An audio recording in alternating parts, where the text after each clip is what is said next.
ಭೂಮಿ, ಕೈ ಎಸೆಯ ನಡುಗುವುದು ಜಗ. ನನ್ನ ಕಣ್ಸನ್ನಿಗೆ ಹೋಗಿ ಬರುವರು ನಲ್ಲೇರು, ನನ್ನ ಮಧುಮಕ್ಕಳಿಗೆ ಪೃಥ್ವಿರಾಜ್. ಈ ಪೃಥ್ವಿರಾಜ ಎಂದರೆ ಈ ಭೂಮಿಗೆ ಅಧಿಪತಿ. ಈ ಭೂಮಿಯ ಮಣ್ಣೆಯಿಂದ ಬಂಗಾರವಾಗಿ ನನ್ನ ಮನೆಯನ್ನು ಅರಮನೆಯನ್ನಾಗಿ ಮಾಡಿರುವುದು ಈ ಪೃಥ್ವಿರಾಜ್.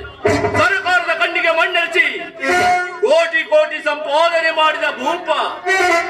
ಇಷ್ಟೆಲ್ಲ ಮಾಡಿದ್ರು ಒಬ್ಬ ಅಧಿಕಾರಿಯು ನನ್ನ ಕೆಲಸಕ್ಕೆ ಅಡ್ಡಿ ಬರುವುದಿಲ್ಲ. ಒಂದು ವೇಳೆ ಯಾವನಾದ್ರೂ ನನ್ನ ದಾರಿಗೆ ಅಡ್ಡಿ ಬಂದರೆ, ಒಳ್ಳೆಯ ಮಾತಿಗೆ ಬಂದರೆ ಹಣದ ಪಳೆ, ಒಪ್ಪದಿದ್ದರೆ ರಕ್ತದ ಕುಡಿಯಾಡುವೆ. ಹೇಗಿದೆ ಹೇಗಿದೆ ಈ ಪೃಥ್ವಿರಾಜನ ಕೈ ಚಳಕ?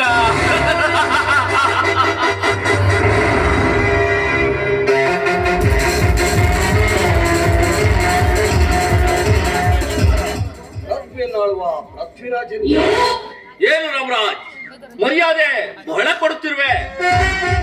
ಇದರಲ್ಲಿ ಮರ್ಯಾದೆ ಎನ್ನುವುದು ಪೃಥ್ವಿರಾಜ್. ಅಣ್ಣನಾದ ನೀನು ಪೂರ್ವದ ಗಡಿಗೆ ಅಧಿಪತಿಯಾದರೆ, ನಿನ್ನ ತಮ್ಮನಾದ ಈ ಧರ್ಮರಾಜ್ ಪಶ್ಚಿಮದ ಗಡಿಗೆ ಅಧಿಪತಿ. ಹೀಗಿರುವಾಗ ತಮ್ಮಂತ ಶ್ರೀಮಂತರಿಗೆ ಮರ್ಯಾದೆ ಕೊಡದೇ ಇರೋದು ಅಗತ್ಯ. ಶ್ರೀಮಂತರಾದರೂ ನೀನು ನಮ್ಮ ಆತ್ಮೀಯ ಗೆಳೆಯರಾದರೂ ಗೌರವ ಕೊಡುವುದು ತಪ್ಪು.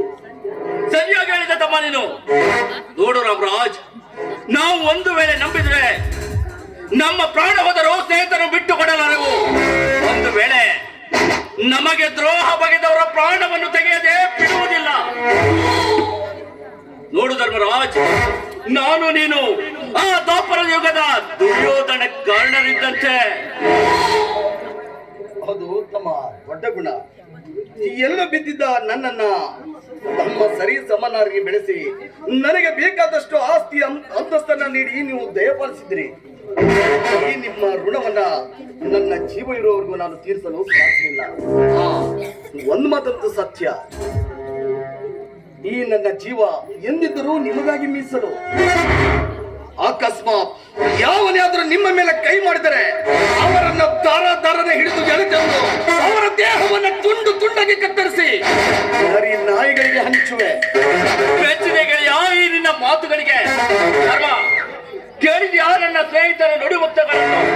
ನನ್ನ ಸ್ನೇಹಿತ ಎಂತ ಕಾರ್ಯಗಳಿಗೂ ಸಿದ್ಧನೆಂಬುದು ಈಗಲಾದ್ರೂ ಅರಿವಾಯಿತೆ. ತಿಳಿತಣ್ಣ, ನಿಮ್ಮ ದೇಹ ಬಂಧನ ಎಷ್ಟು ಗಟ್ಟಿಯಾಗಿದೆ ಎಂದು. ಅಣ್ಣ, ಇನ್ನು ಒಂದು ವಿಚಾರ ನಿಮಗೆ ತಿಳಿಸಲು ಮರೆತಿದ್ದೆ. ಇನ್ನು ಒಂದು ಕೆಲಸವಾಗಬೇಕಿದೆ. ಹೇಳು ತಮ್ಮ, ಅದು ಯಾವ ಕೆಲಸವೆಂದು? ಅದು ನಮಗೆ ಸಾಧಿಸಲು ಅಸಾಧ್ಯವಾದ ಕೆಲಸವೇ? ಯಾವ ಕೆಲಸವೆಂದು ಮೊದಲು ಹೇಳು.